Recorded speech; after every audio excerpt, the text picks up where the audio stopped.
যুদ্ধ কিন্তু শুরু হয়ে গেছে। একটা পোস্ট দিয়েছিলাম যে শোনাই আপনাদের কি পোস্ট দিয়েছিলাম। 1 ঘন্টা আগে পোস্ট দিয়েছিলাম, কয়েক ঘন্টা আগে আর কি, কয়েক ঘন্টা আগে পোস্ট দিয়েছিলাম খুব শীঘ্রই মধ্যপ্রাচ্য,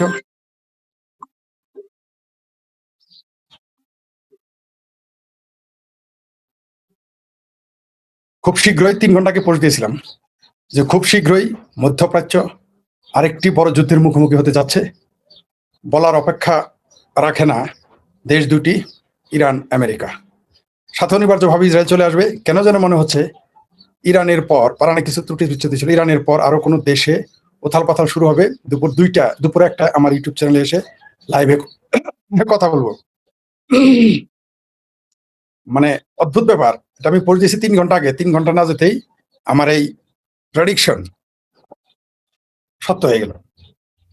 এটা বেদনাদায়ক। অনেকে লিখেছে যে আপনার এই প্রেডিকশন যেন সত্য না হয়, আপনার অনেক প্রেডিকশন সত্য, এটা যেন না হয়। আমি তাকে লিখেছিলাম যে অপ্রিয় হলেও এই প্রেডিকশনও সত্য হবে, কিন্তু আমিও চাই যে আমার এই প্রেডিকশন ভুল প্রমাণিত হোক। কারণ আমিও যুদ্ধ কামনা করি না, কারণ যুদ্ধ মানেই ভয়ঙ্কর ব্যাপার, যুদ্ধ মানেই ক্ষতি, যুদ্ধ মানেই মানুষের জীবন নাশ। তাই আমিও চাই না যে যুদ্ধ হোক, কিন্তু আমি বলেছিলাম যে অপ্রিয় হলেও সত্য, আমার এই কথাটা সত্য প্রমাণ হবে, এবং হয়ে গেছে।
ও দুঃখিত, মানে আমার এখানে সাউন্ড ছিল না, আমি দুঃখিত। যেটা বলতেছিলাম যে আমার, আবার বলি 2-1 মিনিট, সেটা আবার বলি। আমি সন্দেহ করলাম, আপনি দেখেন কেন সন্দেহ করেছি, কেন এটা বলেছি যে খুব শীঘ্রই মধ্যপ্রাচ্য একটি মুখোমুখি হতে যাচ্ছে। বলার অপেক্ষা রাখে না দুইটি দেশ, ইরান এবং আমেরিকার সাথে ইসরায়েল অনিবার্য জড়িত হয়ে যাবে, এবং মধ্যপ্রাচ্যে উথল পাথল শুরু হয়ে যাবে বিভিন্ন দেশে। দুপুরে একটা লাইভে আসবো, এটা আমি বলেছিলাম, কিন্তু 3টার আগেই, অর্থাৎ 3 ঘন্টা আগে পোস্ট দিয়েছিলাম ঘুম থেকে উঠে।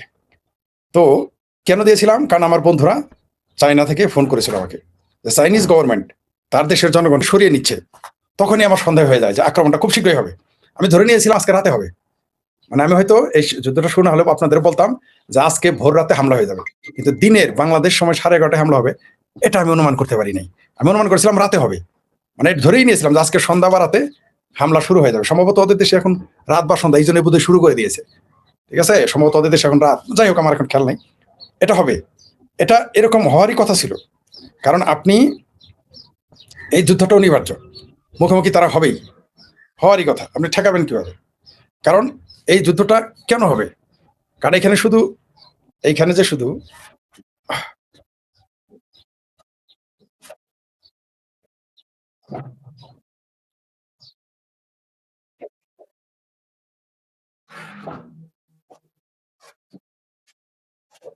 দুঃখিত, আসলে পুরো সেটিং ঠিক না থাকলে, মানে আমার তো স্টুডিও নাই, যার জন্য অনেক সমস্যার সৃষ্টি হয়, আপনারা বুঝতে পারতেছেন। আমার করতে হলো, যেটা বলতেছিলাম যে এটা হবেই। কারণ এখানে একই সাথে ধর্ম, একই সাথে সাম্রাজ্যবাদ, একই সাথে অর্থনীতি, একই সাথে অস্ত্রের পরীক্ষা। এই যুদ্ধ অনিবার্য।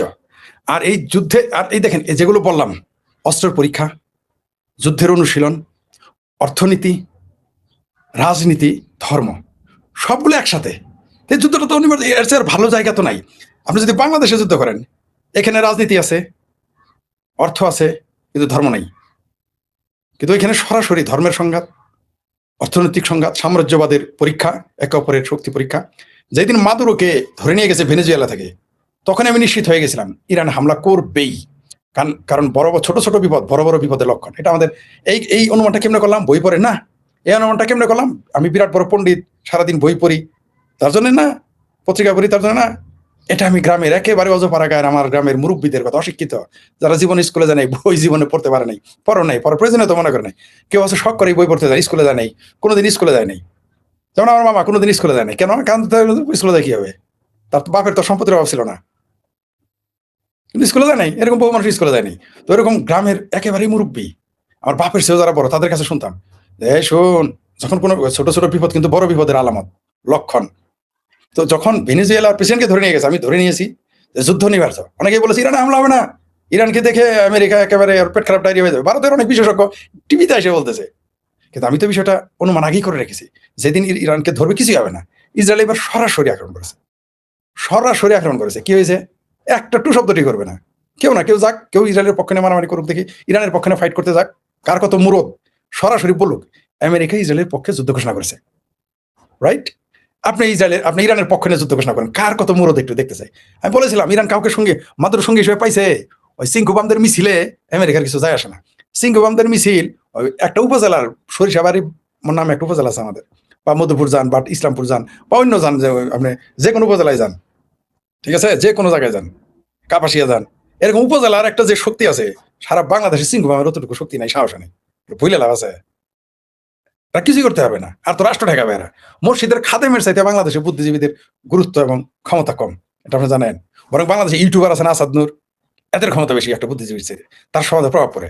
আসিফ মহিউদ্দিনের কথা বেশি প্রভাব পড়ে বাংলাদেশের বালছাল বুদ্ধিজীবীর চাইতে। কারণ বুদ্ধিজীবীরা ফ্রডের কোনো কাজই নেই, কোনো কাজ করতে পারে না। আগে ছিল, আগে যখন বিবৃতি দিত না 10 জন বুদ্ধিজীবী, এর সাথে আমলও যখন বুদ্ধিজীবীরা বিবৃতি দিত, বাংলাদেশের সরকার কেঁপে উঠতো, সেনাবাহিনী কেঁপে উঠতো, ভয়ে থাকতো। কিন্তু এখন এগুলো 5 পয়সা দাম নাই এদের, এইসব বুদ্ধিজীবীদের। কারণ সব দালাল, সব হলো সুবিধাবাদী, তাদের কোনো দাম নাই। যেটা বলতেছিলাম যুদ্ধ হবে, ওই যে বললাম মুরব্বীরা বলেছে যে ছোট ছোট বিপদ কিন্তু বড় বিপদের আলামত। যখন মাদুরোকে ধরে নিয়ে গেছে, এটা কিন্তু একটা ইশারা ছিল অনেকের প্রতি, যে সুদূর বুদুর করে না আমেরিকার সাথে এইভাবে ধরে নিয়ে যান। এখন মাদুরোকে ধরে নিয়ে যাওয়ার ন্যায় অন্যায় সেটা আলাদা বিতর্ক। আমি বলছি যুদ্ধ, যুদ্ধ হবেই, যুদ্ধ হওয়ারই কথা, এখানে তো হবেই। আপনি ইসরায়েলকে কেন পয়দা করা হয়েছে, পাকিস্তানকে কেন পয়দা করা হয়েছে, এগুলো তো যুদ্ধের জন্য এদের পয়দা করে, হবেই, যুদ্ধ হবেই। আচ্ছা, এখন তো শোনা যাচ্ছে নাকি? হ্যাঁ, আমাকে বলবেন, এখন তো শোনা যাচ্ছে আশা করি।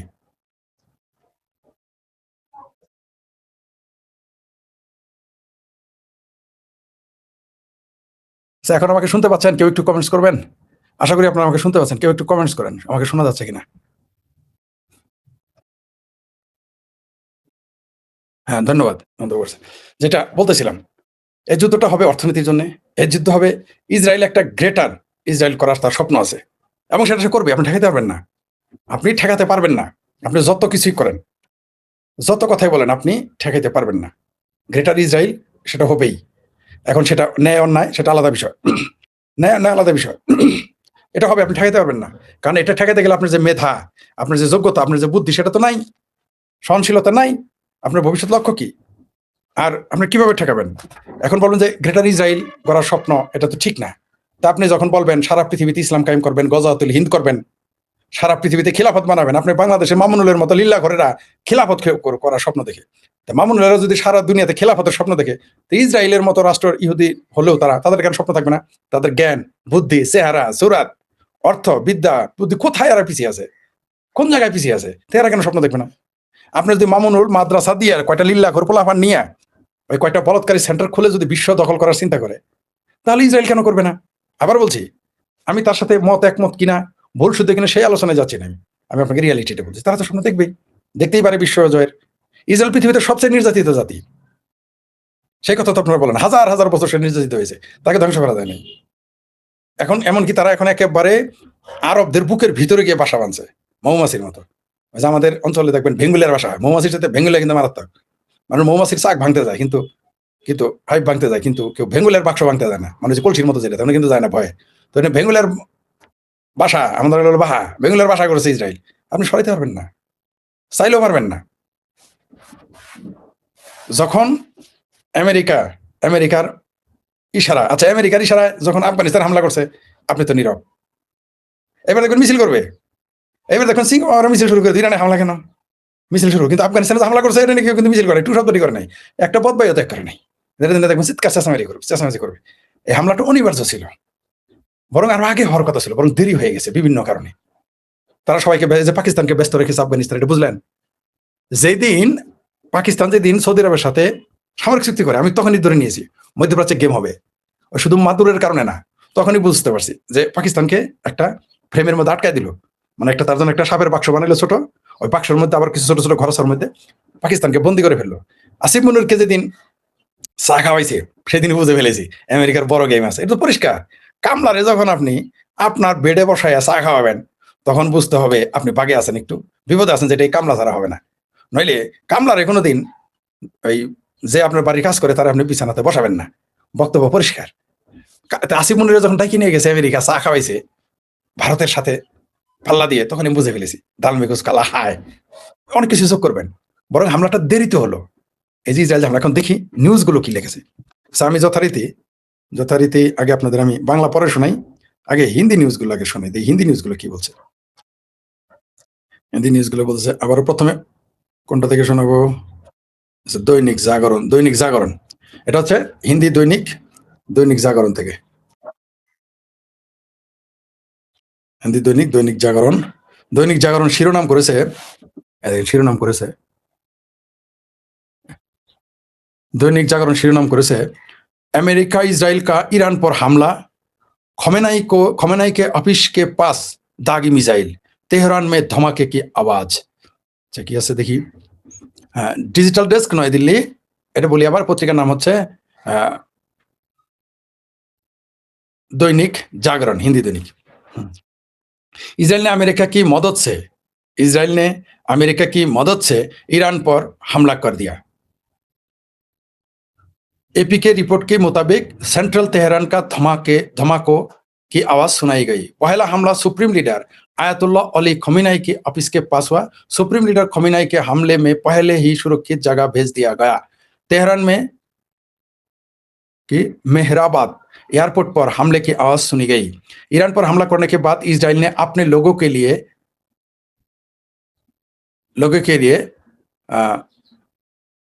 एडवाइस जारी कर दी और सुरक्षित जगह पर रहने की अपील की है। कर्मचारियों को शेल्टर में जाने के लिए कहा गया है। ईरान में 30 जगह पर इजराइल का हमला। इजराइल के रक्षा मंत्री ने जानकारी देते हुए कहा, इजराइल ने ईरान के खिलाफ एक प्रिवेटिव मिसाइल हमला किया है। ईरान में राष्ट्रपति भवन को निशाना बनाया गया। इसके साथ ही कई मंत्रालय के भवन पर हमला हुए है। इजराइल ने ईरान की खुफिया एजेंसी के दफ्तर पर निशाना साधा है। इजराइल ने ईरान में करीब 30 ठिकाना पर हमला किया। इजराइल ने सेना ने कहा कि उसने देश भर के इलाका में एयर रेड सायरन बजा दिया है ताकि जनता को आवाजी कार्रवाई से गल। तारपर की इजराइल ने जारी किया अलर्ट। अच्छा गल। तारपर की ईरान ने बंद कर दिया एयर स्पेस। इजरायली हमले के बाद देखते हुए ईरान ने भी एयर स्पेस बंद कर दिया है। इजराइल को धमाके में ईरान में दहशत का माहौल है। अच्छा तारपर देखिए। अच्छा शॉर्ट न्यूज के ना तो अच्छा देखिए यार,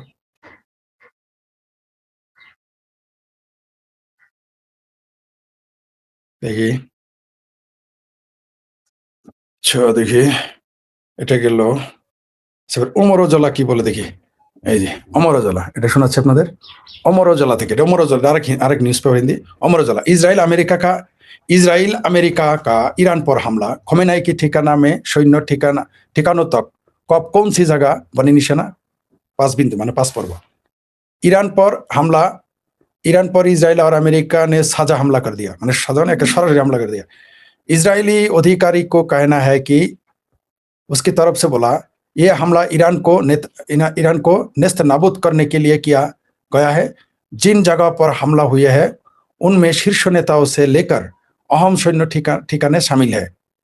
सब जगह बड़ बड़ नेता सह जे कोनो बड़ बड़ गुरुत्वपूर्ण सैनिक समाधान है सबार उपरे এটা একবার हमला करবে। इजराइल और अमेरिका की ईरान पर संबंधित हमला बोला है। पहले इजराइल के रक्षा मंत्री और फिर अगला रक्षा मामलों में सूत्रों ने यही बात पुष्टि की। सामने आया है कि हमले की शुरुआत इजराइल की तरफ से हुई है। देखिए ईरान पर कहाँ हुआ हमला। द न्यूयॉर्क टाइम्स को रिपोर्ट के मुताबिक हमले के तेहरान और आसपास के क्षेत्रों में केंद्रित रखा गया है। ईरानी अखबार शार्क के मुताबिक ईरान के सुप्रीम लीडर आयतुल्लाह अली खमेनाई के ठिकाना के पास धमाका हुआ। इसके अलावा ईरान में स्थित राष्ट्रपति के आवास और राष्ट्रीय सुरक्षा परिषद के दफ्तर के आसपास धमाके के बाद धुआं उठता देखा गया। बताया गया कि ईरान में तेहरान के अलावा 5 और शहर पर हमला हुए। इनमें काम इस्फान की करमनशाह और कराज लेतिस्तान पर हमला शामिल है। इसके अलावा ईरान के अर्धसैनिक बल ईरान रेवोल्यूशनरी गार्ड को खुफिया निर्देशालय पर भी हमला किया है। सवाल 3, इजराइल ईरान में अब तक क्या क्या कदम उठाए? इजराइल ने इन हमले के बाद इजराइल ने सबसे पहले आपातकालीन घोषित किया है। ईरान की করেছে इसी तरह ईरान भी अपने हवाई क्षेत्र बंद कर दिया। তাদের সকল एयरपोर्ट बंद कर दिए। पश्चिम एशिया से बाकी क्षेत्र में क्या हाल? कतर का मीडिया पोर्टल अल जजीरा के मुताबिक कतर में स्थित अमेरिका दूतावास ने अपने सभी कर्मचारी के लिए रेड अलर्ट जारी किया है और उन्हें सुरक्षित ठिकाना पर जाने के लिए कहा गया। दूसरी तरफ ईरान ने भी हमले के मद्देनजर अपने एयरबेस को बंद कर दिया। सवाल 5, ईरान पर हमले से पहले क्या घटनाक्रम हुआ? क्या हुआ? अमेरिकी राष्ट्रपति डोनाल्ड ट्रंप के खास दोस्त स्टीव विटकॉफ और उनके दामाद जेरेड कुशनर गुरुवार को ईरानी अधिकारियों से बातचीत के लिए जेनेवा में मिले थे। हालांकि इस बातचीत का कोई ठोस परिणाम नहीं निकला, जिसके बाद अमेरिका राष्ट्रपति डोनाल्ड ट्रंप ने कहा कि वह ईरान के परमाणु कार्यक्रम पर बातचीत से खुश नहीं है। उन्होंने शुक्रवार सुबह कहा था कि ईरान पर सैन्य हमले के लेकर उन्होंने फैसला नहीं किया।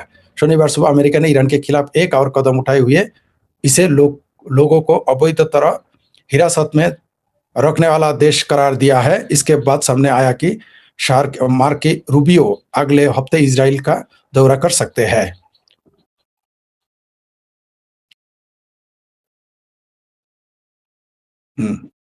আপনাদের বলেছিলাম কিনা যে যখন হামলা হবে টু শব্দটি কেউ করবে না, চুচা করবে না মধ্যপ্রাচ্য। চুচা করেছে? পাকিস্তান কোনো বিবৃতি দিছে, নিন্দা জানাইছে? জানা নাই, জানাবেও না। বরং এই ইরানে যদি তেরিবেরি করে, মানে সোজা ভাষায় বলে সুদূর বুদুর করে, ইরান যদি বেশি ঝামেলা করে, আফগানিস্তানে যে হামলা করছে ওই হামলাটা ইরানের উপরে করবে পাকিস্তান। লিখে রাখেন আপনি আমার কথা, লিখে রাখেন। ইরান যদি পাল্টা কোনো কিছু করার চেষ্টা করে, অর্থাৎ আমেরিকা যদি দেখে যে বিপদে পড়ে গেছে, মানে যুদ্ধের কি হবে কেউ তো জানে না।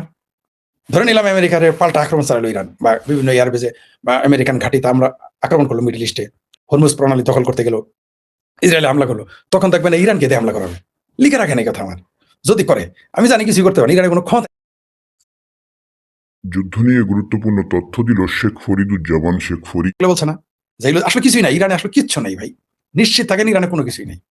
এগুলো হয়তো এমনি ভয় দেখানো, ভয় দেখে আমাকে একবার আক্রমণ করছিল অনেক লোকে। আমি তো তাদের সাথে আমার ঝগড়া হয়েছিল, মারামারি হয়েছিল। আমার এক বন্ধুর জন্য, আমার জন্য না, আমার এক বন্ধুর জন্য মারামারি করেছিলাম। মারামারি করার পর হঠাৎ করে দেখি তারা 40-50 জন লোক আমার সামনে, আমার প্রতিপক্ষ। আমি ভয়ে হাত পা কাঁপতেছিল। আমার এক ভাতিজা ছিল, ওর নাম ফারুক। আমার ভাতিজা বললো, চাচা সর্বনাশ। কি যে ডাইনি দেখো, তাকায় দেখি 40-50 জন লোক, তারা আমরা চাচা ভাতিজা, আর কেউই নেই। আমার ভাতিজা কি বলছে জানেন? চাচা ভয় পাওয়া যাবো না, সোজা সিনা টান করে দাঁড়ায় থাকো, দেখো কিছু হবে না, আর যদি দৌড়টা দাও তাহলে কিন্তু চাচা ভাইসে 2 জনে মারা যাবো। আমি তখন কি করলাম জানেন? একেবারে মানে আমি দৌড়াই যে পালাবো সেই জায়গা আমার তখন ছিল না। এমন ভাই মুখোমুখি গলির ভিতরে চলে আসছে 40-50 জন। আমি সোজা দাঁড়াইছিলাম, আমরা 2 চাচাবাতি, হাত পা কিন্তু কাঁপতেছিল ভিতরে ভিতরে, ভর্তা বানাই ফেলতো। কিন্তু আমাদের চাচা যে দেখে আস্তে করে 40-50 জন দেখে থেমে দাঁড়াই গেল। আস্তে আস্তে ওরা থেমে গেল, আমরা আস্তে আস্তে চলে আসলাম। তো ইরান ওই ভয়টা দেখাতে চাইছিল। আমেরিকা আসলে কিছুই নেই আমাদের হাতে। তারা ভেবেছিল আমাদের কাছে অনেক কিছু আছে, কিন্তু আমাদের কাছে একটা বলাকা ব্লেড ছিল না, আমাদের কাছে একটা মেসের কাঠি ছিল না, আমাদের কাছে একটা মাটির ঢেল আছে। খালি হাতে 2 জন দাঁড়াইছিলাম। আমি তো টেরি পাইনি, আমার ভাতিজা টেরি পেয়েছিল। মানে যদি আক্রমণ, আমি যদি ঘুরে না দাঁড়াতাম আমাদের চাচা মেরে হতো। তো ইরানের এরকম একটা ভয় দেখাচ্ছে, আসলে কিছুই নেই ইরানের কাছে। ওই যে আপনারা বলেন না ইরানের কাছে ইয়ে আছে, শুনেন কারো যদি মুরত থাকে না সাথে সাথে দেখায় দেয়। আর আমেরিকা এখন বলো না আমেরিকা কেন আক্রমণ করলো না? আমেরিকার একটা পলিসি, আমেরিকার পলিসি হলো সে প্রথমে তার শত্রুকে না খাইয়ে রাখবে, দুর্বল করবে। যেমন বাংলাদেশকে কি করেছিল 74 সালে? না খেলে দুর্ভিক্ষ বানাই দিয়েছিল। বুঝতে পারছেন? ওই দুর্ভিক্ষ ছিল আমেরিকার 71-এর প্রতিশোধ। আপনারা তো এগুলো তো হিসাব করেন না। এগুলো ছিল 71-এর যে দুর্ভিক্ষটা, বঙ্গবন্ধু সরকারের উপর যে দুর্ভিক্ষটা লাগে, এবং তারপরে দেখেন বঙ্গবন্ধু মারা যায়। আগে দুর্ভিক্ষ সৃষ্টি করেছে। এই দুর্ভিক্ষের সাথে কিন্তু বঙ্গবন্ধু হত্যার সম্পর্ক আছে। এগুলো হলো রাজনীতি। আমেরিকা খুবই কৌশলী। তারা দেখেন, ওই যে অনেকেই বলেন যে একটা মাত্র তাদের ভুল হয়েছিল,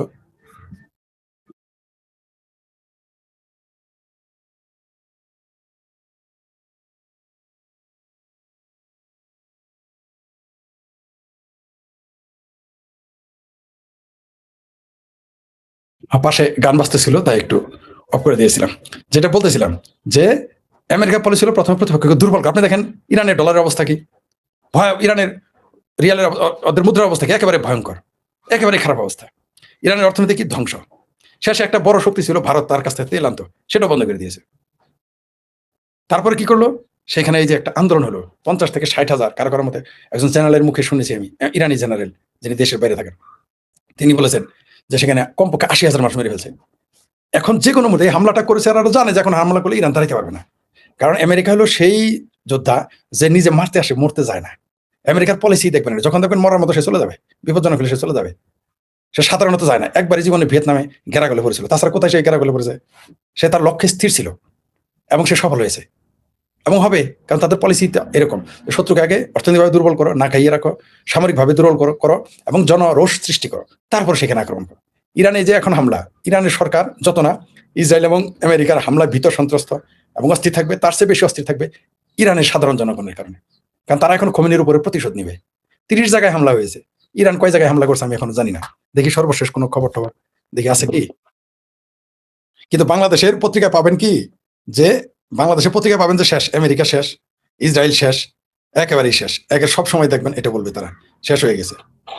দেখবেন আপনি, দেখি বাংলাদেশের খবরে কি বলছে। বাংলাদেশের কোনো খবর নাই। এই যে ইসরায়েলের হামলার লক্ষ্যে খোমেনি কার্যালয়, যা ডেইলি স্টারে দেখলাম। তারপরে কি আর আছে? হুম।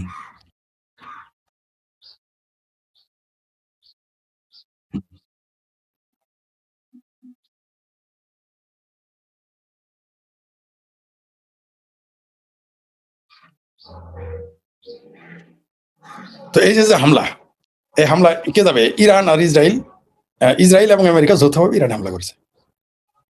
আপনারা এখন কেউ ইরানের পক্ষে গিয়ে কেউ দেখাক তো দেখি কার কত মুরত।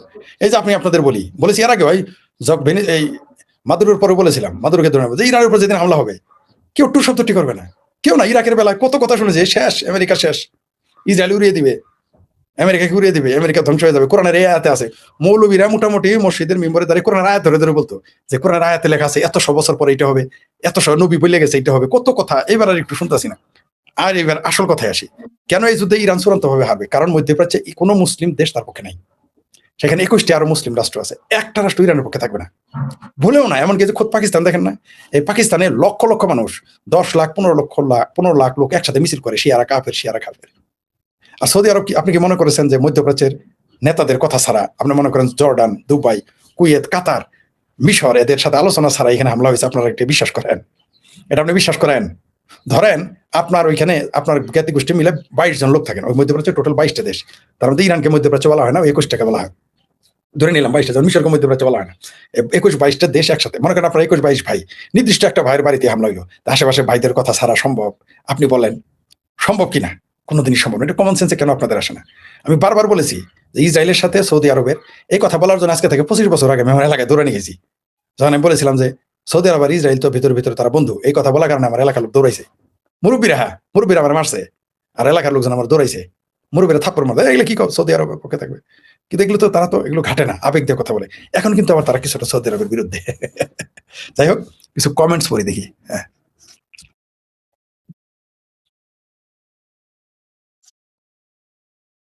বাংলাদেশ পাকিস্তান এবং ভারতের খবর বাদ দিয়ে আপনার কাছে, হ্যাঁ, আমি আপনার কথা বুঝি নাই।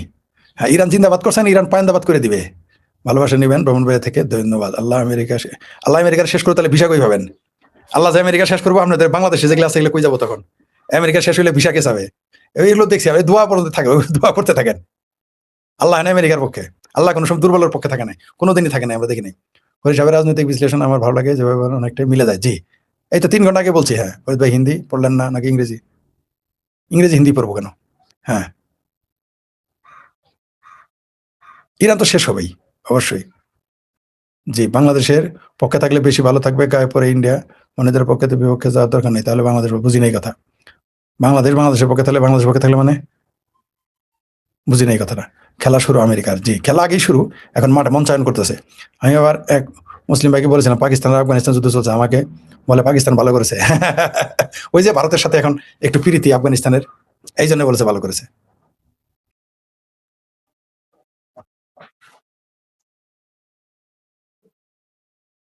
আমার 85 বয়সের বাবা আপনার ফ্যান, ধন্যবাদ। তাকে আমার পক্ষ থেকে সালাম পৌঁছায় দেবেন। আমরা লাল সালাম, জি লাল নীল বেনু সকল সব সালাম। ব্যারিস্টার ফোর্ট দেশি দখল করতে চাই, দেখি ব্যারিস্টার ফোর্ট কি দিল্লি ও তো কত কিছু দখল করে, ও যে এখন বেসতে দখল করবার যাবো সেই চিন্তা করে। ধন্যবাদ ফরিদ ভাই।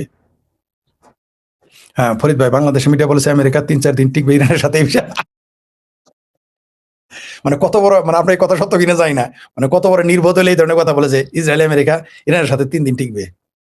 ঠিক আছে,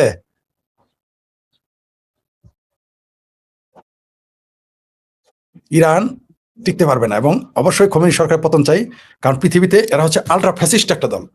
আলট্রা ফ্যাসিস্টেরা এই মুহূর্তে ইরানের ক্ষমতায়, যেখানে মানুষের মানবাধিকার নেই, যেখানে মানুষের বাক স্বাধীনতা নেই, চলার বলার কাপড় পরার স্বাধীনতা নেই, কথা বলার স্বাধীনতা নেই। এইরকম একটা আলট্রা ফ্যাসিস্ট সরকার পৃথিবীর কোনো রাষ্ট্র থাকুক আমরা তা চাই না। এখন হ্যাঁ তার পতনটা, এখন আবার দেখবেন বাংলাদেশে যখন শেখ হাসিনা সরকার উচ্ছেদ করছে তখন আমেরিকা খুব ভালো আছিল। আমেরিকা তখন একজনের শ্বশুর হয়ে গেছিল, কারো দুলাভাই হয়ে গেছিল। কিন্তু এখন দেখবেন আমেরিকা খুব খারাপ। এখন দেখবেন চিঙ্কুবাম আর মৌলবীদের কাছে, এখন মুসলমানদের বাঙ্গ মুসলমানদের কাছে আমেরিকান খুব খারাপ হয়ে যাবে। অবশ্য সবারই না, কারণ ইরান ধ্বংস করে, যখন ইরান মেসাকার করে ফেলবে, আপনাকে এটাও বলে দেই, যখন ইরান তছনছ হয়ে যাবে, কিছু থাকবে না, তখন এই বাংলাদেশে মুসলমানদের কলাম লিখবে কি জানেন, বলবে ইরান তো মুসলমান না, ইরান তো হারামি। তারপর বলবে ইরানকে তৈরি করছিল এই মধ্যপ্রাচ্য ধ্বংস করার জন্য। এগুলো দেখবেন নতুন নতুন করে কিছু থিসিস নিয়ে আসবে। সিঙ্গুমামরা তাই বলে যে ইরান আর ইসরায়েল তো বন্ধু। যেমন কিছুদিন পরে বাংলাদেশের যে 5ই আগস্ট বলবে একদিন যেটা তো ভারত করাইছে, পারলে তারা বলবে এটা শেখ হাসিনা নিজেই করাইছে। এরকম হিসাব করে কথা বলবে, আপনারা দেখতে পারবেন। তবে এই যে যুদ্ধটা শুরু হলো, এই যুদ্ধ আমাদের বহু মন্দ পরিস্থিতির মুখোমুখি করাবে। তৃতীয় বিশ্বের দেশগুলোর খাদ্যের দাম বেড়ে যাবে, পোশাকের দাম বেড়ে যাবে, ওষুধের দাম বেড়ে যাবে। যুদ্ধ মানেই খুন, হত্যা, মৃত্যু, আপদ বিপদ, না খেয়ে থাকা, দুর্ভিক্ষ, বহু কিছু। কিন্তু এই যুদ্ধগুলো পরিস্থিতির কারণেই ঘটে। এগুলোর জন্য দায়ী প্রত্যেক দেশের শাসক, প্রত্যেকেই। ইরানের জন্য কম দায়ী নয়, আমেরিকা তো দায়ী, ইসরায়েল দায়ী, ইরানও কম দায়ী নয়। আপনি দেখবেন যেখানে যেখানেই রাশিয়া এবং চায়নার বন্ধু, সেইখানেই আমেরিকা তছনছ করে ফেলবে।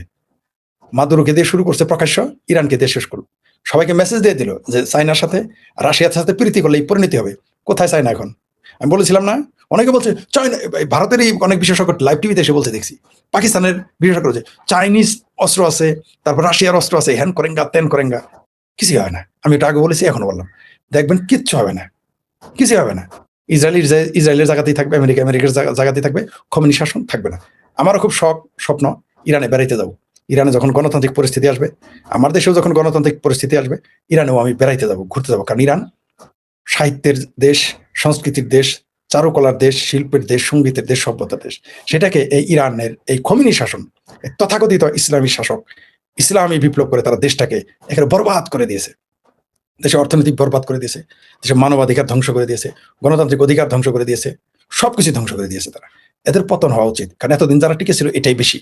এই 80 সাল থেকে এখনো যে তারা আছে, এটা অনেক হয়ে গেছে। এরকম ফ্যাসিস্টরা এতদিন টিকে ছিল কিভাবে, এটা আমি বিস্মিত হয়ে যাই। এদের কপালে আরো শনি লাগছে কবে জানেন? যেদিন ওই যে 23 সালের 7 অক্টোবর নাকি কত তারিখে যেদিন ইসরায়েলে হামলা করলো, এই যে হামাসের আবাবিল পাখিরা, আমি তখনই বুঝছি, তখন অনুমান করছি ইরানের কপালে শনি আছে। কিন্তু এত তাড়াতাড়ি শনি আসবে আমি জানতাম না। তবে আমার কেন যেন মনে হয় এবার বেলুচিস্তানটাও স্বাধীন হয়ে যাবে, হওয়া উচিত। আগামী 5 আমি বলেছিলাম যে এই দশকটা বহু কিছুর পরিবর্তন করবে। এমনকি বাংলাদেশের মানচিত্র বদলে যেতে পারে। ইউনূস আর কিছুদিন থাকলে, ইউনূস আর যদি আর 1 বছর থাকতো, বাংলাদেশের মানচিত্র বদলে যেত, বাংলাদেশের মানচিত্র থাকতো না, কমে যেত। তেমনি এই দশকটা অনেক জায়গায় মানচিত্র বদলে যাবে। ইরানকে কেন্দ্র করে বহু জায়গার মানচিত্র বদলে যাবে, শাসক বদলে যাবে। শুধু যে খোমেনির পতন ঘটবে তা না, অনেক কিছুর পতন ঘটবে, অনেক কিছুই ঘটবে, যেটা আমরা কিছু কল্পনা করতে পারতেছি, অনেক কিছু এখন কল্পনাই করতে পারতেছি না, সেগুলো সামনে ঘটবে। তবে আমি খুব কষ্ট পেয়েছি। আমিও চেয়েছিলাম আমার এই অনুমান ভুলক। আমি যে অনুমান করেছিলাম যে আজকে রাতে যুদ্ধ হবে, যুদ্ধ শুরু হয়ে যাবে, এটা নিয়ে পোস্ট দিয়েছিলাম, এটা বলতে চেয়েছিলাম, কিন্তু এই আমার লাইভ শুরু করার আগে যে যুদ্ধ শুরু হয়ে যাবে জানতাম না। এটা আমিও চাইনি, কিন্তু ঘটে গেছে, এটা অনিবার্য ছিল, কিছু করার নাই। কিছু কিছু বিষয় আছে, সবকিছু মানুষের কাজের প্রতিফল। আপনি কাঠ খেলে আঙুর হাঁকতে হবে, সোজা হিসাব। আপনি পাথরে যদি মাথা ঠোকান, মাথা ফেটে যাবে, পাথর ভাঙবে না। আর যদি পাথর ভাঙেন, সেটা তাহলে পাথর ভাঙতে আপনাকে হাতুড় লাগবে, হ্যামার লাগবে। তো মধ্যপ্রাচ্য উত্তপ্ত হবেই, কারণ সাম্রাজ্যবাদ এবং পুঁজিবাদের কাজই হচ্ছে যুদ্ধ ছাড়া সাম্রাজ্যবাদ টিকে না। যুদ্ধ যেমন সাম্রাজ্য ভাঙিয়ে করে, তেমনি যুদ্ধ ছাড়াও সাম্রাজ্যবাদ টিকে না। যুদ্ধ ছাড়া পুঁজি টিকবে না। মূলত সব খেলা বাজারের, সবকিছু বাজার। কারো ব্যক্তি সম্পর্ক, রাজনৈতিক সম্পর্ক, ভূ রাজনৈতিক সম্পর্ক এবং বাজার, এই বাজার দখলের রাজনীতি। ডোনাল্ড ট্রাম্প কিন্তু একজন ব্যবসায়ী মানুষ, তিনি যাই করবেন, তিনি যদি যুদ্ধ থামান সেটাও বাজার, তিনি যদি যুদ্ধ করেন সেটাও বাজার, তিনি তার দেশের জন্য যুদ্ধ করলেও তিনি দেশের জন্য করেন, তিনি যুদ্ধ থামালেও দেশের জন্য করেন। তারা কিন্তু তাদের দেশের কাজ করে যাচ্ছে। আমরা যারা তৃতীয় বিশ্ব আছি বা অন্যান্য দেশ, আমরা এগুলো মনে করি, আমরা নিজেদের রাজনৈতিক কোণ দলে আমরা এগুলো ভুলে যাই। আমরা বরং সাম্রাজ্যবাদীদের ক্রীড়নক হয়ে যাই, তাদের হয়ে কাজ করি আমরা। দেখেন সামনে কি হয়। আমি আরো গুরুত্বপূর্ণ আপডেট পেলে আবার লাইভে আসবো।